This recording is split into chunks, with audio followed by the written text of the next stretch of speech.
I was driving my old truck home from a long day at work in Houston. It was a Monday night, and I had been on the road since early morning. My family had planned a small gathering in Austin for the following weekend, and I wanted to surprise them by returning a day early. My wife and kids were eagerly waiting for me, so I was determined to make it despite the tiredness. Around midnight, I took a route I wasn't familiar with, aiming to avoid the usual traffic jams on Interstate 10. The road was lonely, and the dense forest near the town of Luling formed a dark tunnel, making it difficult to see far ahead. My truck had been running fine, but suddenly the engine started heating up.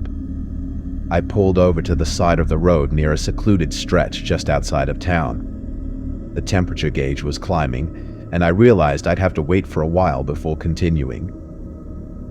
The nearest town was miles away, and my phone had no signal. I decided to stay in the truck and wait until morning, hoping that daylight would bring some help, or at least a passing vehicle. I turned on the truck's internal light and tried to pass the time by playing some offline games on my phone. After a while, I heard a faint knocking sound. It started soft but grew louder. I looked out of the window but saw nothing. I dismissed it as the sound of branches tapping against the truck. The knocking grew louder and more urgent. I looked out and saw a man, his face pressed against the glass, shouting but making no sound. His frantic behavior and desperate expression unsettled me. I asked him what he wanted through the window, but he continued banging on the door without answering. Unease crept over me as I watched him. I knew something was off. I locked the doors and tried to ignore the situation. After a few minutes, he stopped and moved away, leaving me with a sense of dread.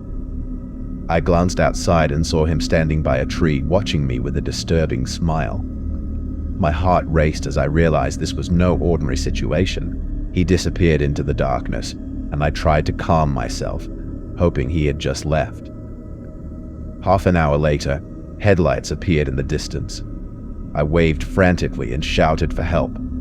The car pulled over, and the driver, a man in his late 40s, handed me his mobile phone to call for assistance. I was relieved and grateful, but as I was speaking to a friend, I noticed something alarming. The man from earlier had returned. He was now on the other side of the truck, smashing the window with a heavy object. The glass cracked, and I saw him through the broken window. The driver of the car I had flagged down grabbed my hand, a cold, unsettling smile on his face. I realized then that this was a trap. Panicking, I jerked my hand away and shoved the driver back, slamming the truck door shut. I started the truck, even though the engine was still heating up, and sped off down the road. I glanced in the rearview mirror and saw the car following me with its headlights on. My fear intensified as I drove faster, hoping to put as much distance between myself and the threat as possible. Soon, I spotted another trucker coming up behind me. I flagged him down near the town of San Marcos and explained the situation. He agreed to follow me to the nearest service center in Austin. As we drove together, I checked the road behind us, but the car was no longer in sight. The trucker and I reached the service center safely, where we reported the incident to the authorities. If that other trucker hadn't appeared at the right moment, I could have been in grave danger. The man might have robbed me, or worse, murdered me. In that desolate stretch of road, with no immediate help available, the situation could have ended much worse.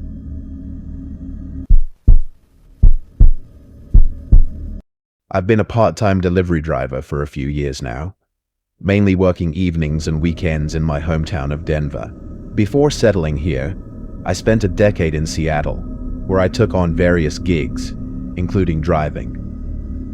While Seattle was a vibrant city with its own challenges, the decision to move to Denver was driven by a desire for a change of pace and a new chapter in life. In recent years, rideshare apps like Uber and Lyft have become the go-to methods for getting around. But this story takes place before they were commonplace. Back then, the delivery and taxi services relied heavily on traditional methods to attract customers. We used flyers, word of mouth, and even the occasional billboard to let people know we were available. It was a different time, when technology hadn't yet taken over every aspect of our lives. Denver winters are known for being harsh. The city often experiences temperatures that drop well below freezing, and the snow can pile up quickly.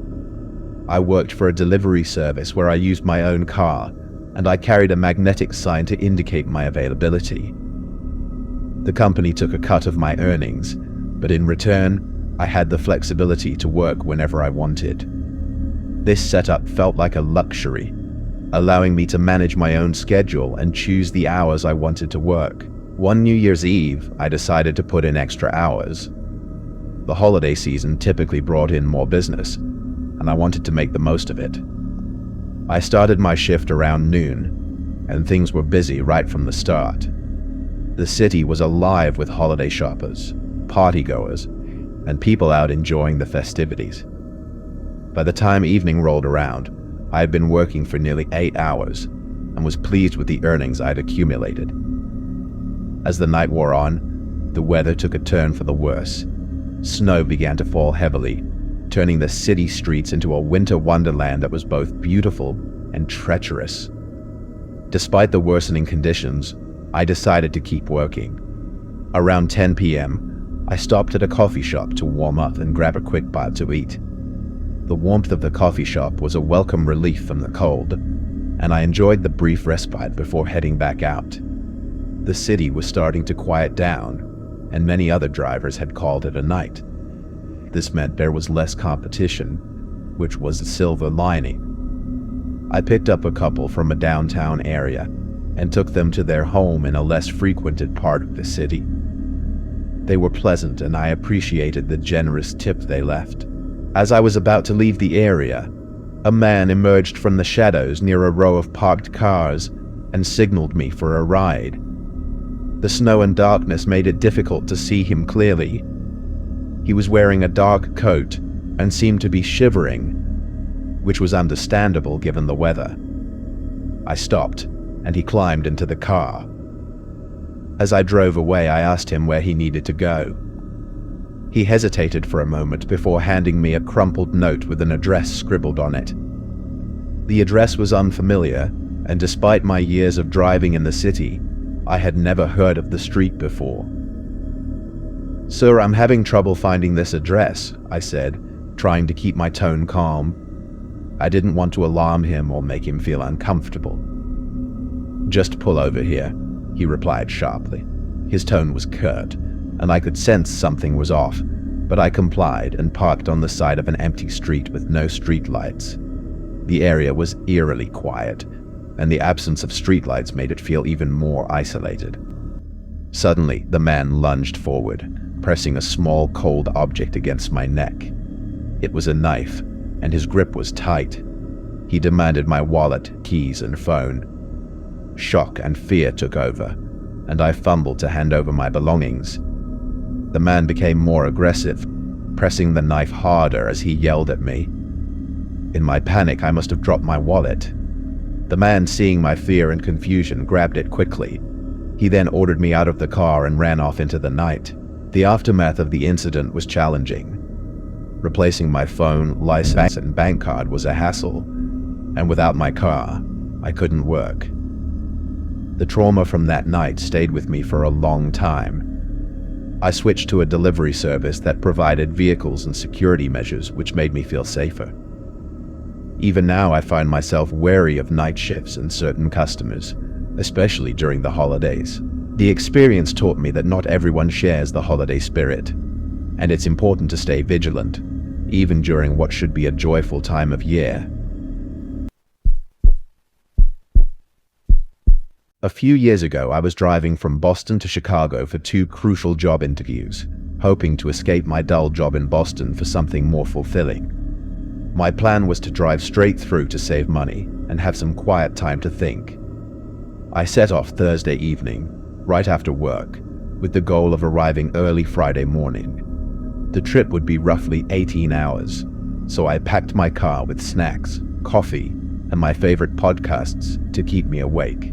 Around 10 p.m., I was somewhere in Pennsylvania feeling the first wave of fatigue. I had downed 2 large cups of coffee, but my energy was waning. The highway was eerily quiet, and the headlights of passing trucks created a strobing effect on the road. I was beginning to feel the strain of the drive when I saw a figure ahead, standing on the shoulder of the highway.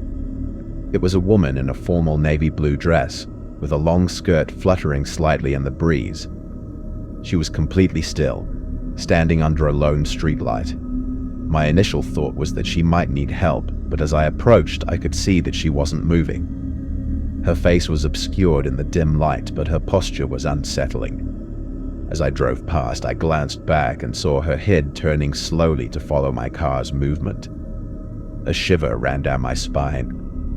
I tried to convince myself it was just a trick of the light or my imagination playing games with me due to exhaustion. But the unsettling feeling stuck with me.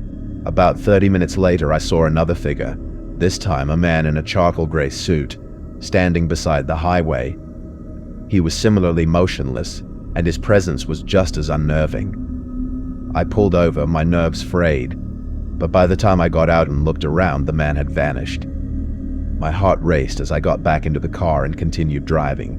By 2 in the morning, my fatigue was overwhelming. I pulled into a small, dimly lit rest area near Gary, Indiana. The place was nearly empty except for a few long-haul trucks. I grabbed a medium coffee from the vending machine and tried to relax, but as I sat in the driver's seat, I spotted the same woman in the navy dress, now standing under a flickering street lamp just outside the rest area. Her gaze was again fixed on me. I gulped down the coffee and left in a hurry. I found an abandoned parking lot behind a shuttered auto repair shop and decided to catch some sleep. I reclined the driver's seat and tried to relax, but my mind was racing. Every noise outside made me jump. I started to doze off when I suddenly felt like someone was watching me. I opened my eyes and looked around. The parking lot was deserted, but as I checked the rearview mirror, I saw a fleeting glimpse of the woman in the navy dress sitting in the back seat. I felt a cold wave of fear wash over me. I bolted out of the car, stumbling and yelling, but when I checked the back seat, it was empty. I was alone in the parking lot, my heart pounding in my chest. Despite the terror, I forced myself back into the car. I drank the rest of my coffee and pushed through the remaining hours of the drive. By the time I reached Chicago, it was already daylight. I was exhausted, but relieved to have arrived. The interviews went surprisingly well, despite my sleepless night. I managed to impress the second interviewer and received a job offer. Later, my therapist explained that the combination of extreme fatigue and stress had likely caused my hallucinations. The figures I saw were manifestations of my anxiety about the interviews. Even with this explanation, the haunting images of that night, the still figures on the roadside, and the fleeting appearance in my back seat remained vivid in my mind.